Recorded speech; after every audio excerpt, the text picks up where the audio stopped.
cars exit. Rudd from 43rd all the way to 6th place. A couple of those inherited, but he raced his way up to 9th, picked up 3 more on pit stops, and there he is in front of Dick.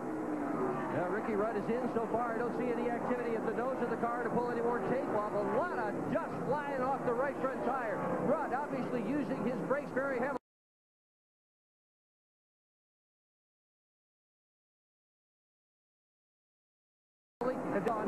Mayfield, Park, Benson in along with Strickland, and here's Rusty Wallace. A lot of trouble on the right rear tire. This is going to be a real lengthy stop for the two burn. The reason they're having trouble is they pulled a spring rubber out of the right rear. It took them a few minutes laying there on the track, right or on the pit lane, right by his pit stall. I saw him pull that rubber out and throw it on the ground. Ward Burton, Steve Grissom, Kenny Schrader, Bill Elliott, and Dale Jarrett. Steve? Mike, Dale Jarrett told his crew chief Ty Parrott, this car is really good. I'd hate to mess with it. Let's not make any adjustment. He'll have to get in right in front of Ward Burton. He comes in smoothly. Right side tires going on. Mike Trower and Jason Sheets, the tire changers. No adjustments to the 88 of Dale Jarrett. Let's go to Matt Yoakum. And Bill Elliott, the veteran Dodge boy in the Evernham camp, is in.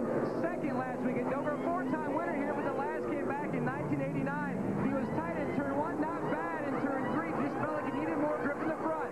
His crew chief, Mike Ford, called for an air pressure adjustment down in both front tires. Craven, Jeff Burton, Michael Walter in and out. Sterling Marlin is in, and Robbie Gordon. I'll tell you one thing, that 88 whooped the pit stop on them. About a 14.7 there. When you're hot, you're hot. They're out front leading the race and looking good. And I tell you what else he did, Darrell. He really came on the pit road, too. He got advantage of everything till he got to that line where he had to start running 55 miles an hour. Yeah, you can come off of turn 3 down here just like you're racing and drive to the, you get such a great entrance into pit road here that you can really run hard right to the line. Todd Bodine in and out with 4 tires. As we cycle through green flag pit stops, our leader is Mark Martin. He is about the last one to come to pit road. Jimmy Spencer in the 41, Dale Earnhardt Jr. in the 8 car. He's been struggling going backwards there on pit road. Yeah, he was up there pretty good to get on the early get-go when the race started, but boy, he's backed up big time. But Earnhardt Jr. had what Matt called the combo pack, push and loose, as Jimmy Spencer's crew completes his stop. Matt, what are they going to do to correct Earnhardt Jr.'s problem? Well, Mike, they've got a wedge wrench in the back window. Going to make a chassis adjustment on Dale Earnhardt Jr.'s car as Tony Eury Jr. comes around to the left side. Gets the lugs on the left front, and he's out of the way. And, Matt, he must be tight because they put a round in the right rear, taking some wedge out of that car. Our leader, Mark Martin, in the 6th, he's on pit road. What you do is when the driver says, I'm pushing and loose, you fix the push first because he's pushing the car loose.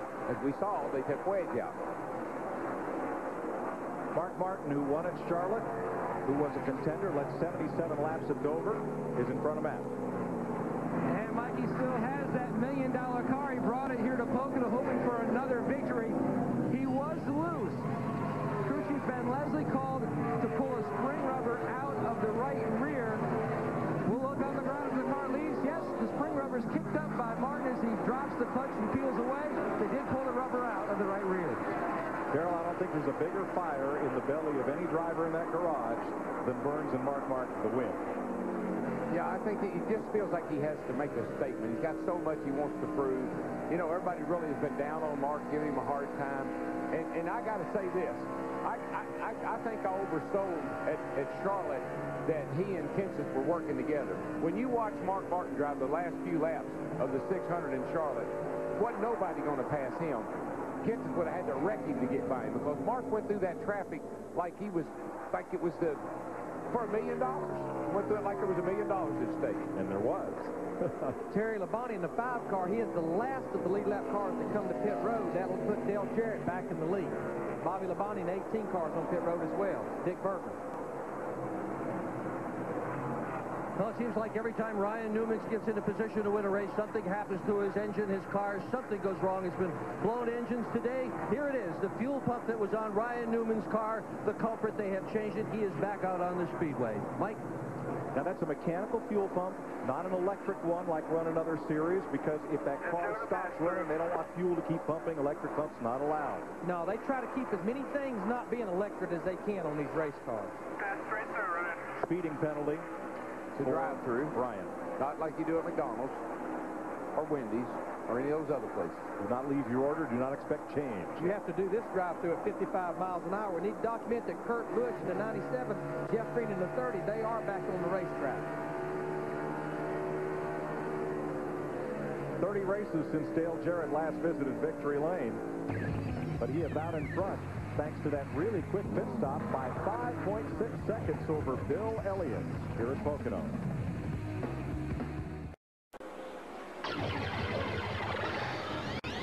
Welcome back to the Pocono 500 on Fox, presented by Subway. You're looking from turn 1 across the vast infield and the longest front straightaway in Winston Cup racing. And now we finally cycle through pit stops as Elliott Sadler, who topped off before the last restart apparently, is the last driver to pit. Steve?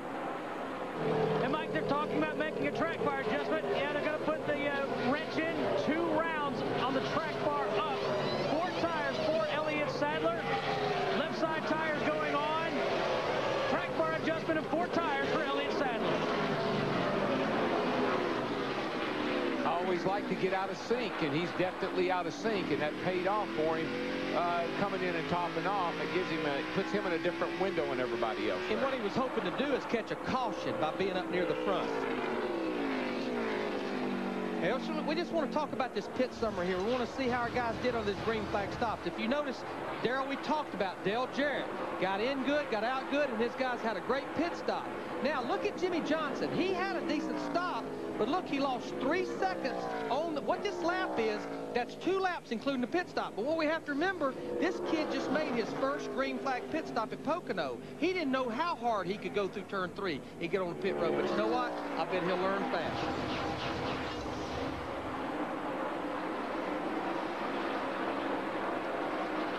This right front just feels real soft. Just trying to baby it. I don't want to hurt a tire. 4, you're doing the right thing. And 4. Prior to pit stops, Jarrett was 4.3 seconds ahead of Johnson. He's now 7.5 in front of Johnson, who is in 3rd place. And Larry, probably what they did was they lowered the air pressure in that right front tire. The car was a little tight, let a little air out of that right front tire, a pound or so. It's going to feel a little soft to you until the pressure builds up. Yeah, I mean, these teams will let the right front down possibly to about 31 or 32 pounds. And what he's talking about, he just made that pit stop to get 4 fresh tires, is it feels like it's rolling over. It feels soft. He talked about babying it because when you damage a tire, it's in the beginning on that low air pressure, but it might not show up to lap 30 of a run. And just to follow up a little bit on the pit stop thing, think about Charlotte.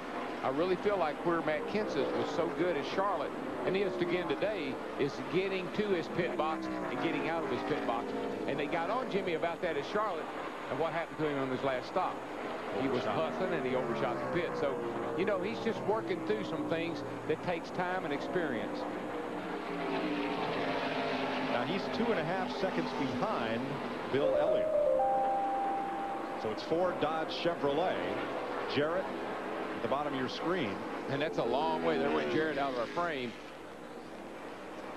You know what? I believe Awesome Bill, he has old Mo on his side. Last 4 races, he's had 3 top 10 finishes, 2nd at Dover. Look at the Fox tracks here. This shows the interval to our leader right now, Dale Jarrett. It's shrinking just a little bit as he comes up the short chute right here off turn 2. He has to go by Ward Burton and Hermie Sadler. Lapping past Ward Burton. And Bill really, you know, I don't think Bill's one of those kind of guys that gets really excited about, you know, winning or what happens. I think he's just one of those kind of guys. He's got a lot of experience. He just gave Ward Burton a wave, leaving room to let him by, and Burton has gone. And he's also a driver that has a lot of respect from the other drivers because he's doing a great job and he's out there upholding his end of the deal for Ray. You know, Ward Burton struggling. Steve Burns, what's going on with that 22 car? Well, Larry Mack, he cannot keep the car in 3rd gear. He was trying to hold it in literally with his hands. It keeps jumping out of gear, so he's going to have to drive it in 4th gear. That's going to be the same problem Bobby Labonte has. I mean, it's going to just kill you off these corners because you can't get the advantage of that lower gear to pull you off the corner onto these straightaways. Yeah, and he's got double trouble if it's jumping out of gear. Now he's got to hold it in gear, and he only can drive with 1 hand. But that, you know, that was a fast car at Richmond. Set on the pole, transmission trouble cost him that race. Whatever happened to the racer's 2nd best tuning tool after duct tape? the bungee cord. Oh, yeah, everybody. We used to always have a bungee cord in the car just for that kind of a situation. But the reason it'd be hard to use that here is because you're trying to go between third and fourth. Where that works is those in the oval where you get the fourth gear and you leave it in fourth gear. But the real fear with that thing jumping out of gear is jumping out of gear and turning the motor about 10,000 RPMs. Or turning the car around, as happened to Joe Nemechek when it jumped out of gear. Johnny Benson and Mike Skinner coming off the corner. I think these cats, they were about 3 or 4 wide when they come across. They come across the short chute there. A long way down the straightaway. Look at our Fox track. It'll show you where they're at right there. There you see them getting together about halfway down the straightaway right there. And you don't want to be beating and banging on each other. No, and that's just a situation there where he whooped out behind that other car, and the momentum carried him into the car beside of him. Kevin Harvick in trouble. Now, you see that thing hanging down on the back of the car back there? That's a rear sway bar. Well, we're off of it. Steve, what's the matter?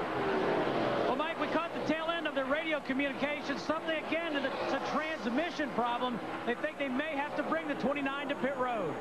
It's coming your way. See, that's what I was saying in the opening of the show.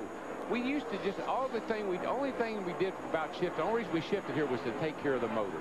These guys have gotten carried away. They're shifting everywhere, and I just don't think these cars are made to do that. These transmissions are certainly able to do that, but I just don't think we need to be doing that. And a lot like engine guys, transmission guys, they get a little aggressive with parts sometimes trying to make those things lighter, because if they're lighter, they're going to run faster. Kevin Harvick has just made a left turn into the garage. 82 laps, just past 200 miles here at Pocono. Is out. Do we call it 85 or 86? Caution is out for a crash in turn 1. Ryan Newman has backed it into the wall after contact. Now, Newman was already 10 laps down for the fuel pump change, and things have not gone any better since. There is Kurt Busch, who was involved with Newman. Busch has already been in the garage, had to do a little work himself. Yeah, he was 19 laps down. This is going off into turn 1 right there. You see Ryan Newman on the low side of Kurt Busch in the 97. Oh, he just slides up into it. Kind of run out of room. Boy, Mike Skinner in the 4 car, he's just barely going to slide by.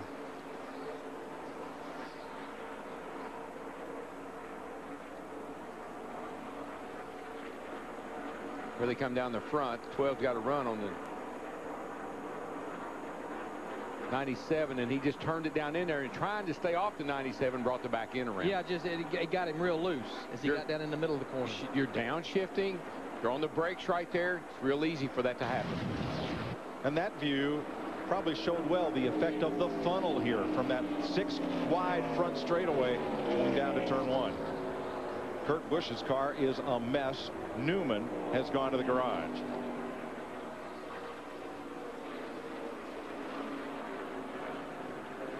That's one of those deals right there where things are already gone bad and you just made them worse. Obviously had a very fast race car, and now you got a very fast torn up race car.